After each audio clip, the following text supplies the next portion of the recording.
हरियाणा की स्वास्थ्य मंत्री आरती राव ने शुक्रवार यानी कि 12 सितंबर को दोपहर में कुरुक्षेत्र के लोक नायक जयप्रकाश नारायण अस्पताल एलएनजेपी में अचानक छापा मारा। उनके पहुंचते ही अस्पताल प्रशासन और स्टाफ में हड़कंप मच गया। इस दौरान मंत्री को महिला वार्ड का शौचालय बंद मिला। उन्होंने तुरंत चाबी मंगवाई, लेकिन तब जब चाबी नहीं मिली तो उन्होंने कमांडो को दरवाजा तोड़ने का आदेश दे दिया।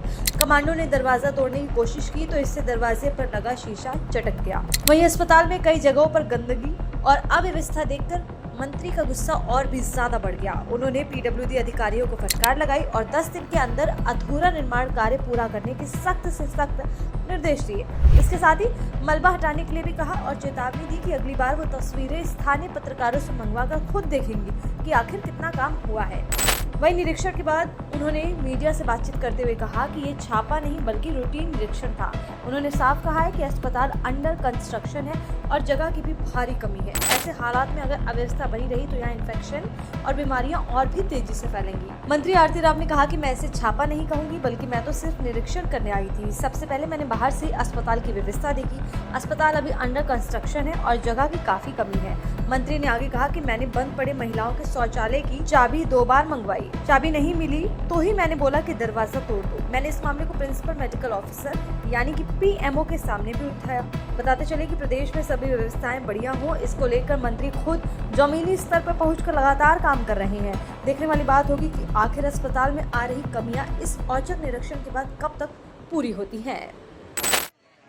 उसके लिए मैंने पीएमओ और सीएमओ दोनों को बोला कि इनके फाइल मेरे पास भिजवाएं। अगर कंप्लेंट्स आई तो आपने क्यों एक्शन नहीं लिया है अभी तक, क्योंकि रेफरल के लिए नहीं बनाया स्पेस। देखिए, 2 गायनेकोलॉजिस्ट सर्जन एनएचएम्स के, 2 सीएच के साथ 4 हैं। आज के दिन मैंने पूछा है 26 हुई हैं, 26 सिजेरियन हुए इस महीने में। साथ जो 3 एफआरयूज हमारे हैं उधर 5 से 10 सिजेरियन हो चुके हैं। तो हमारी कोशिश है आने वाले वक्त में कि किसी को रेफरल नहीं हो, क्योंकि इतने सारे गायनेकोलॉजिस्ट सर्जन हमारे पास हैं, पीडियाट्रिशियंस हैं, एनेस्थीसियोलॉजिस्ट हैं। तो ज़्यादा से ज़्यादा मैं चाहूँगी, और तभी मैं आज के दिन हर 2 महीने हर 3 महीने सबसे ये जानना चाहती हूँ कितने डेंटल हो तो डेंटल सर्जरी में कितनी सर्जरीज हुई है, एफआरयू हुए तो कितने सिजेरियंस हुए हैं। ये नहीं मेरे को बढ़ा चढ़ा के करवाना है। मैं बस ये कहती हूँ कि जिनको रेफरल ना हो वहाँ तक हमारे को अपने जो सिविल अस्पताल है वहाँ तक हमने जो डॉक्टर पिछले 8-9 महीनों में वो शायद ही पिछले साल में कभी डले। अब उन्होंने एक और फाइल चलाई है 500 और 450-500 और डॉक्टर्स और दाखिल करने के लिए कि जहाँ जहाँ भी वैकेंसीज हो रही है वहाँ जल्द से जल्द। और अगर जहाँ स्पेशलिस्ट की बात है तो हम एनएचएम से बोल रहे हैं कि अगर हमारे पास नहीं आ रहे तो एनएचएम प्रोवाइड करे हमें। जैसे डर्मेटोलॉजिस्ट की बात होगी, मैं एनएचएम से बात करूँ तो एक डर्मेटोलॉजिस्ट हमारे पास एटलीस्ट हफ्ते में 3 बारी सिविल अस्पताल जरूर आई हूँ। आज के दिन छापा नहीं कहूँगी, और देखिए सबसे पहले तो मैंने जो बहुत से देखी कि ये अस्पताल अंडर कंस्ट्रक्शन, बहुत सारी चीज़ें हैं यहाँ पे, जगह की कमी है, बहुत ज़्यादा कमी है, और इसकी कमी में रहते हुए बहुत सारी चीज़ें आज हो भी रही हैं। उनको बेहतर करने की बहुत ज़्यादा आवश्यकता है। देखिए कि हमारे पास डॉक्टर्स हैं, जैसे गायनेकोलॉजिस्ट हैं 3-4 हैं, मगर उनके लिए कमरा एक है, तो वो एक ही बच्चे एक ही टेस्ट महिला को एक कमरे में खा सकते हैं। ये बहुत बड़ी समस्या है। तो मैं आज पीडब्ल्यूडी वालों से बोलूँगी कि जल्द से जल्द जो काम शुरू करें। जैसे निकू के बगल में एमएनसी सच है कि जो 4 साल है वो पीछे हो गए। अब आने वाला वक्त है डेंगू मलेरिया और चिकनगुनिया का है, तो हमें सतर्क रहना पड़ेगा।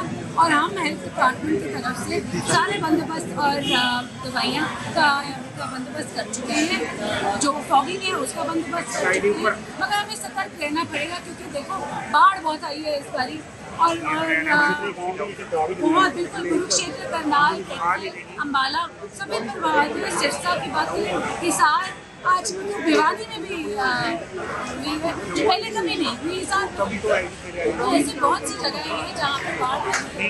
तो हम सभी को सतर्क रहना पड़ेगा। और मैं अपने हरियाणा प्रदेश वासियों से भी आज एक विनती करूंगी कि जहाँ भी बाढ़ प्रभावित एरिया ही नहीं मगर अलग से शहरों में जहाँ पानी रुकता है, बारिश का समय है जहाँ रुकता है, आप प्लीज अथॉरिटीज को बताएं ताकि वो जल्द से जल्द, कोई दिक्कत नहीं, छोटा अगर शहर है तो आप म्यूनिसिपैलिटी को बताएं, वहाँ दवाई छिड़काएं, और अगर पैसे भी दिए कि जल्द से जल्द अगर आप किसी चीज़ को छेड़ रहे हैं तो 10 दिन के अंदर अंदर, स्पेशली जहाँ पे ज़्यादा से ज़्यादा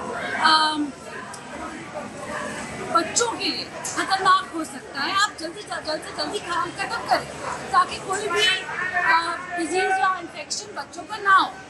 वो काम खत्म करें, फिर अगला वाला शुरू करें। ये नहीं कि सारी जगह छेड़ते हैं और फिर बैठने के लिए, क्योंकि अस्पताल है, इन्फेक्शन का जोन है, और अगर आप इतने ऐसे ही किसी माहौल में अस्पताल चलाते हैं तो इन्फेक्शन बढ़ेंगे, कम नहीं। तो मेरी आज तो पहले तो पीएमओ मैम से ये रिक्वेस्ट कि जहाँ भी मलबा पड़ा हुआ है ये आपकी रिस्पॉन्सिबिलिटी है, मलबा हटाएं, और मेरे को अगली बारी मैं फोटोज मंगवाऊंगी आपसे, नहीं मैं यहाँ के जर्नलिस्ट भाई कि मेरे को फोटोग्राफ भेजें यहाँ पे मलबे के क्या हालात है। साथ साथ मैं आज अभी फार्मेसी में भी गई हूँ, फार्मेसी में लगभग सारी दवाइयाँ हैं, और मुझे ये बताया जा रहा है कि लेटेस्ट वीडियोस के लिए अभी सब्सक्राइब करें A1 हरियाणा को और प्रेस करें बेल आइकन ताकि सभी अपडेट्स आपको मिले सबसे पहले।